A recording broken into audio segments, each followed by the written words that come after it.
Beautiful Urdu stories کے ناظرین السلام علیکم۔ پرانے وقتوں کی بات ہے کہ کسی دور ملک پر ایک بادشاہ حکومت کرتا تھا۔ وہ بہت رحم دل تھا، اسی وجہ سے اس کی رعایا اس سے بہت خوش تھی۔ بادشاہ اور ملکہ اکثر اداس رہتے کیونکہ ان کی کوئی اولاد نہ تھی۔ آخر کافی دعاؤں کے بعد اللہ تعالیٰ نے ملکہ کو ایک انتہائی خوبصورت بیٹی عطا کی۔ بادشاہ نے شہزادی کی پیدائش پر پورے ملک میں بہت بڑے جشن کا اہتمام کیا اور ملک کے تمام لوگوں کو دعوت دی۔ اس ملک میں کچھ پریاں بھی رہتی تھی۔ بادشاہ نے ان 7 پریوں کو بھی دعوت نامہ بھیجا۔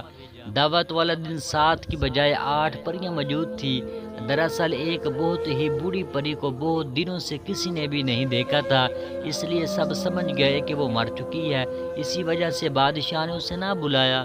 جب تمام لوگوں نے شہزادی کو تحفے دیے تو ایک پری آگے بڑھی اور بولی، میں شہزادی کو حسن کا تحفہ دیتی ہوں۔ دوسری نے کہا، میں اسے دیانت کا تحفہ پیش کرتی ہوں۔ تیسری پری بولی، میری طرف سے شہزادی کے لیے شان و شوکت کا تحفہ ہے۔ چوتھی پری نے اپنی باری آنے پر شہزادی کو خوبصورت ناچ کا تحفہ دیا۔ پانچویں نے خوبصورت آواز، جبکہ چھٹی پری نے موسیقی کا تحفہ پیش کیا۔ قبل اس کے کہ 7ویں پری شہزادی کو تحفہ دیتی، بوڑھی پری غصے کی حالت میں آگے بڑھی اور بولی، شہزادی کو چرخے کا ٹکلا چبھے گا اور وہ مر جائے گی۔ بادشاہ اور ملکہ یہ سن کر رونے لگے اور تمام رعایا غمگین ہو گئی۔ اتنی دیر میں 7ویں پری آگے آئی اور بولی، میری طرف سے یہ تحفہ ہے کہ شہزادی مرے گی نہیں بلکہ 100 سال کے لیے گہری نیند سو جائے گی اور 100 سال بعد ایک خوبصورت شہزادہ آ کر اس کو نیند سے بیدار کرے گا۔ بادشاہ نے اپنے ملک سے تمام چرخے ختم کروا دیے تاکہ شہزادی کو بچایا جا سکے۔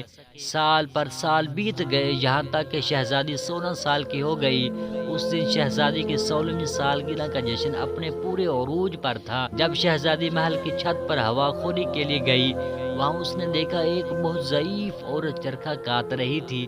شہزادی نے کیونکہ چرخہ کبھی نہیں دیکھا تھا اس لیے حیرت سے تکنے لگی۔ بوڑھی عورت نے کہا، بیٹی یہاں آؤ، یہ لو، اسے خود چلا کر دیکھو۔ یہ سن کر شہزادی بوڑھی عورت کے پاس جا بیٹھی اور جیسے ہی اس نے چرخے کو ہاتھ لگایا، اس کا ٹکلا شہزادی کی انگلی میں لگا اور وہ گہری نیند سو گئی۔ بادشاہ اور ملکہ کو اس واقعے کی خبر ہوئی تو دونوں بہت پریشان ہوئے۔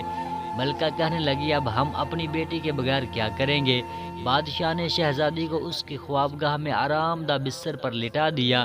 ادھر جب 7ویں پری کو معلوم ہوا کہ شہزادی 100 سال کے لیے سو گئی ہے تو وہ سوچنے لگی، شہزادی جب نیند سے بیدار ہوگی تو اس زمانے میں اس کو کوئی بھی نہیں جانتا ہوگا۔ یہ سوچ کر اس نے پورے محل پر جادو کر دیا۔ اس جادو کی وجہ سے محل میں موجود تمام جاندار سو گئے، حتیٰ کہ شہزادی کا پالتو کتا جو اس کے خوابگاہ دروازے پر بیٹھا تھا وہ بھی وہیں سو گیا۔ پری نے جادو کے ذریعے محل کی ارد گرد اونچی اونچی دیواریں بنا دی اور ان دیواروں کے ساتھ لمبے لمبے درخت لگا دیے تاکہ کوئی محل میں داخل نہ ہو سکے۔ ایک روز ہمسایہ ملک کا شہزادہ شکار کھیلتا ہوا اس طرف آ نکلا۔ اس نے محل دیکھا تو پوچھا، یہ کس کا محل ہے؟ لوگوں نے بتایا کہ یہ جادو کا محل ہے، اس کے اندر ایک شہزادی 100 سال سے سو رہی ہے۔